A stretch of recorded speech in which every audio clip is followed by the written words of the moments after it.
Muchísimas gracias. Pueden ver, son exactamente las 5:04 de la tarde, 17 horas y 4 minutos, hora peninsular española, ya saben, 2 GMT, 2 más GMT.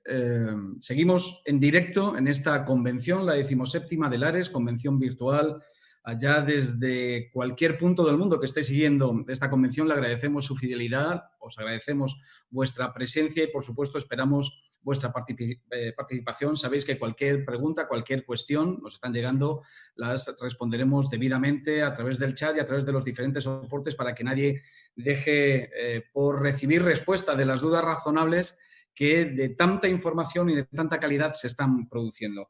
Fijaos que Juan Vela, el presidente de la Federación Lares, en este bloque en el que estamos inmersos, nos ha hablado de la historia de una crisis con comentarios tan interesantísimos hacia dónde debemos ir después de esta crisis, el modelo basado en los mayores, en lo que desean los mayores y en ese equilibrio entre lo sanitario y lo social, ¿no? El equilibrio entre curar y cuidar, con esa sanidad que tiene que asumir que a veces se puede curar no para restablecer plenamente, sino para dar calidad de vida, ¿verdad? Y luego las experiencias que nos ha participado Lorenzo Ravizze desde Italia, bueno, pues como ha ocurrido en buena medida del resto de Europa y especialmente aquí en España, con muchísima normativa, con muchísimas normas a nivel nacional, a nivel territorial, a nivel municipal, en fin, realmente muchísimas normas y no centrando el foco, hay el famoso mando único y desde luego la experiencia que nos cuenta Ad Koster desde los Países Bajos, desde Holanda,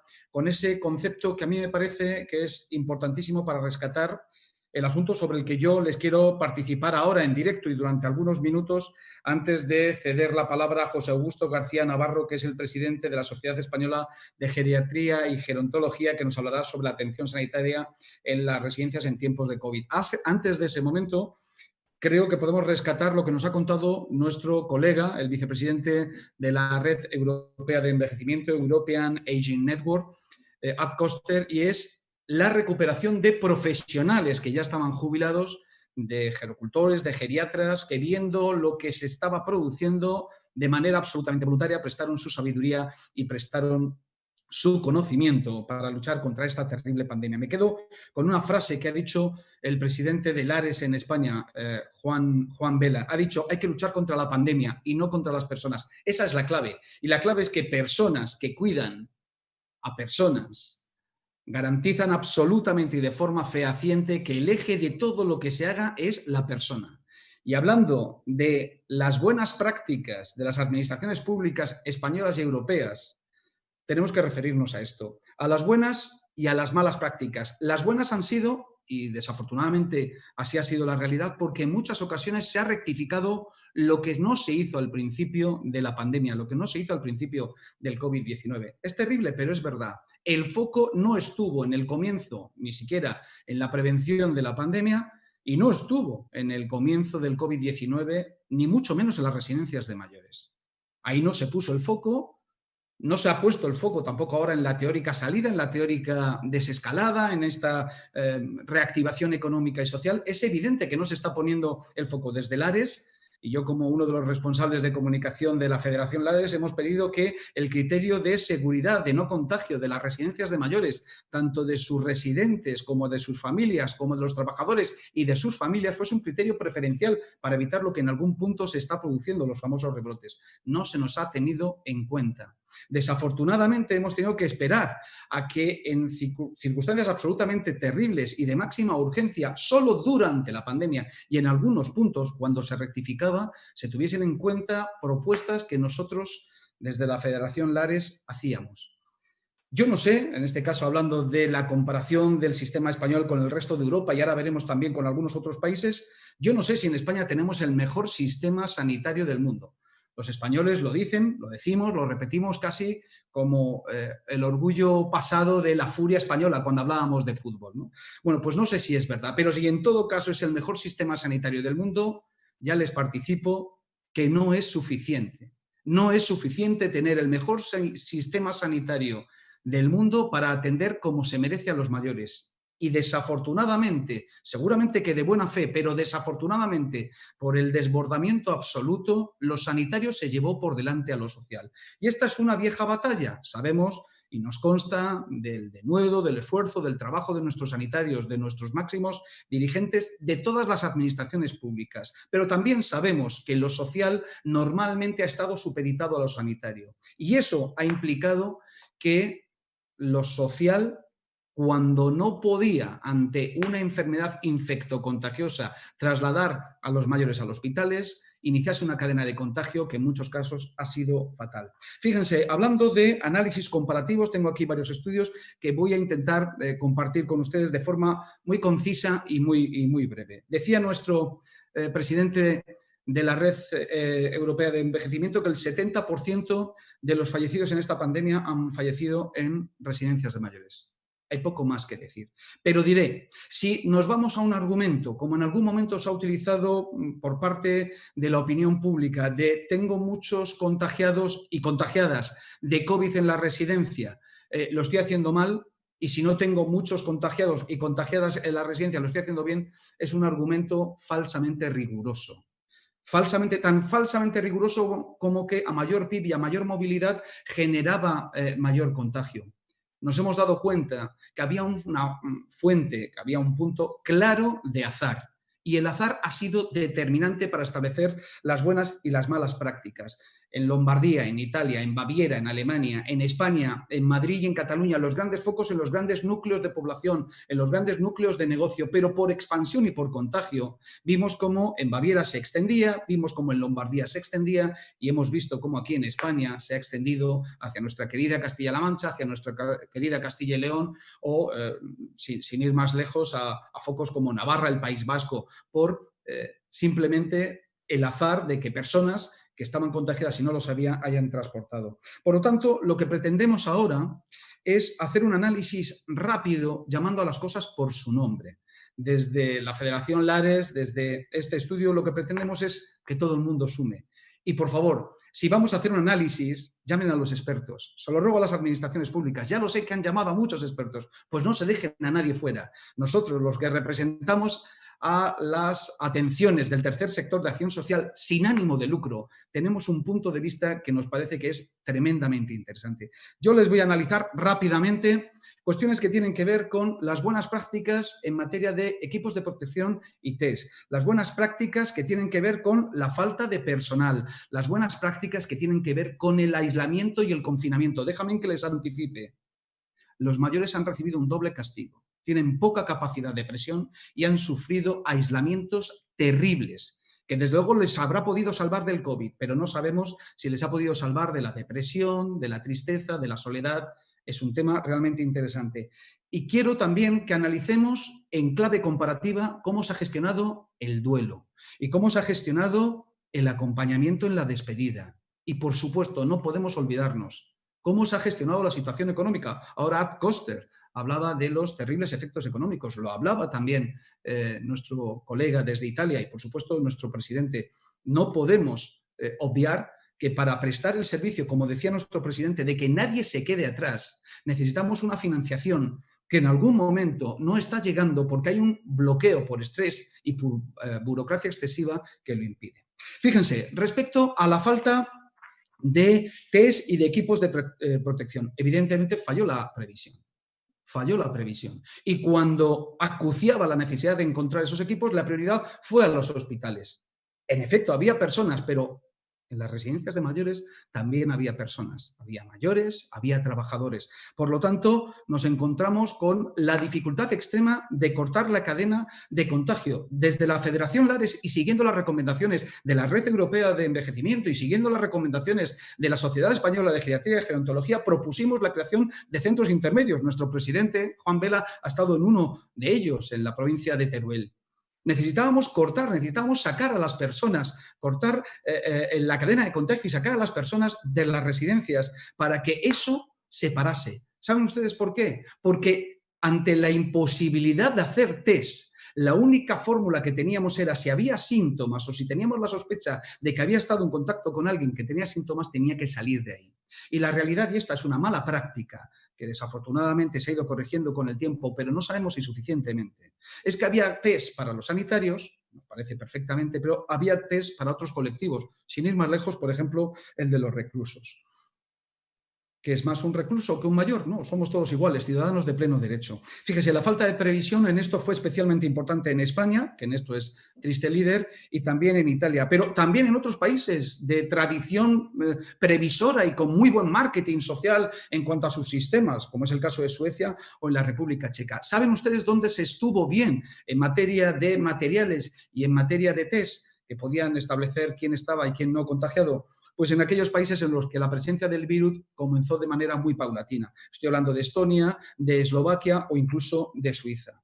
Pruebas de contagio. Alemania ha sido en eso el ejemplo. Hizo pruebas de detección precoz y eso le permitió tomar decisiones. La República Checa optó por hacerlo por grupos. En Italia se fue a un sistema que tenía que ver con el de las constantes vitales. Y en Holanda, bueno, ahora mismo están en un punto, y que me corrija Koster, que se hace prueba a todo aquel que lo solicite. En Italia se optó, no se sabe si del todo de manera eficaz, por seguimientos a través de GPS. En España hemos tenido muchos vaivenes. Hemos visto el jaleo absolutamente reglamentista y legal que se ha producido en Italia, y en España empezamos con muchos vaivenes. Bien en general en Galicia, Asturias y Baleares, y muy mal, aunque se incorporaron un poquitín más tarde, en Madrid y Castilla-La Mancha.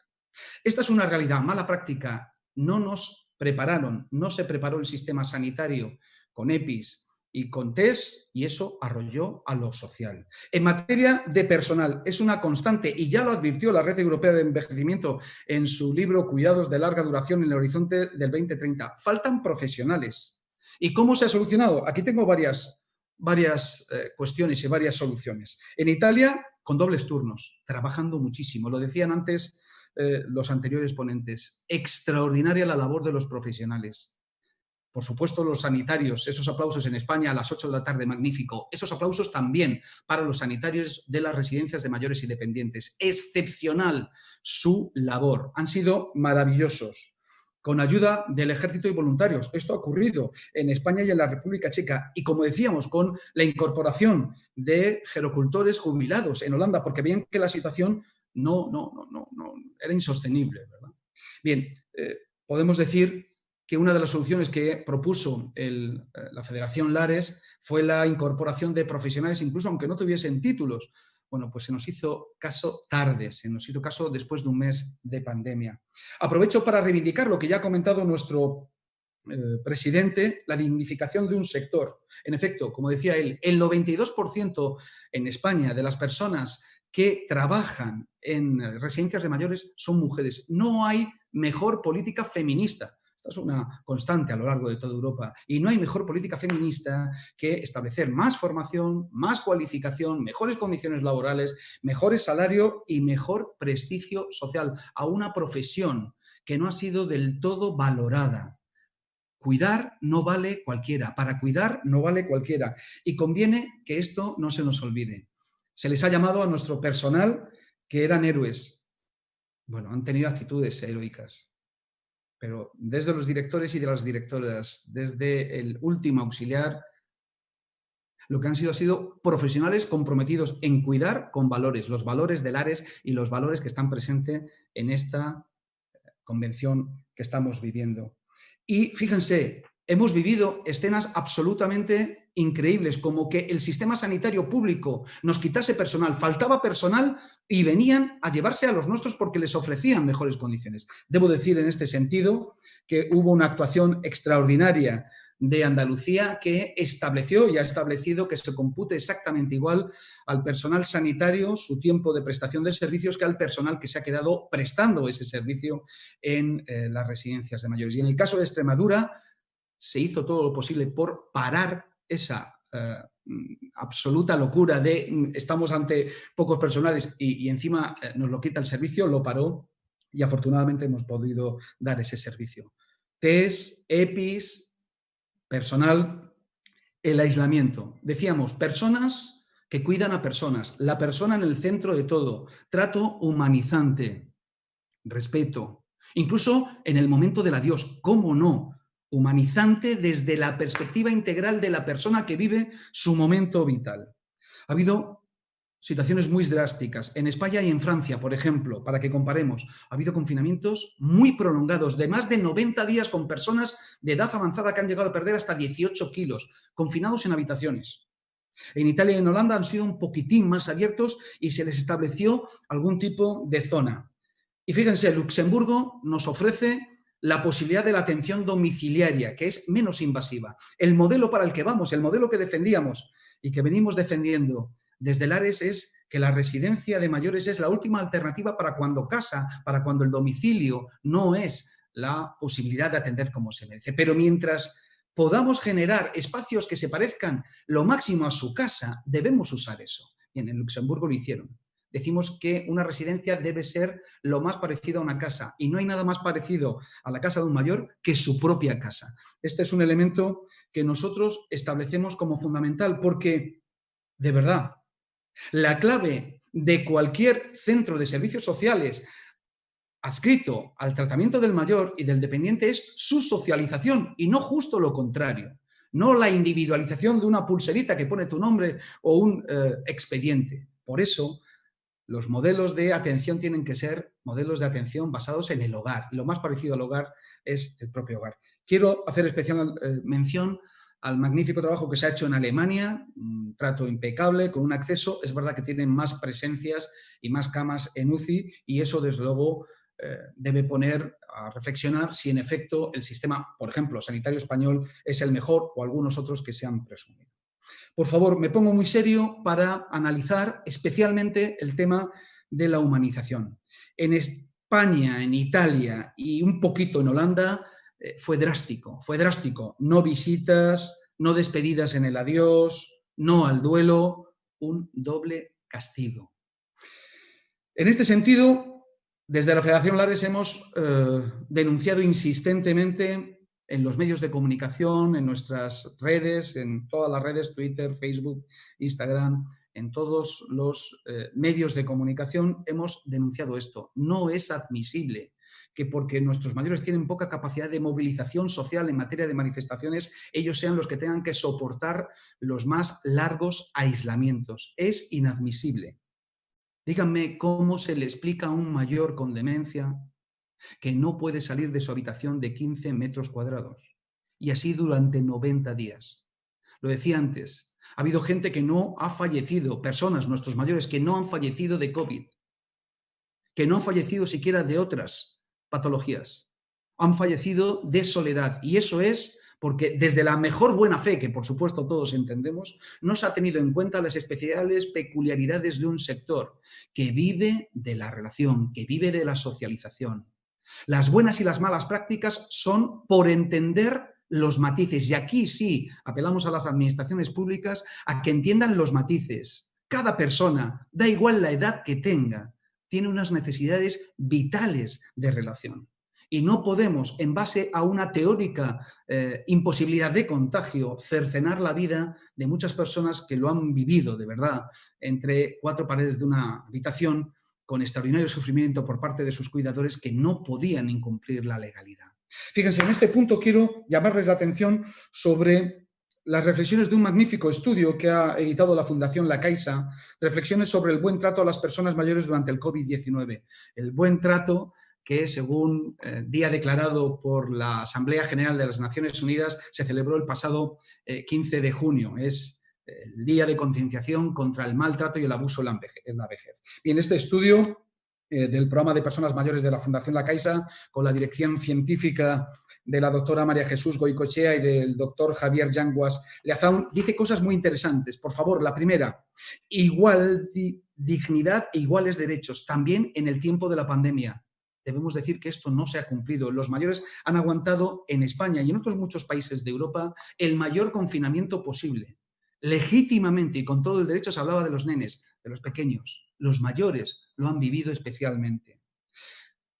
Nos advierten en este estudio de la Fundación La Caixa que hay que tomar conciencia de que eso en algún momento puede ser un maltrato. Y fíjense, me voy a un punto que nos parece fundamental. El trato homogeneizador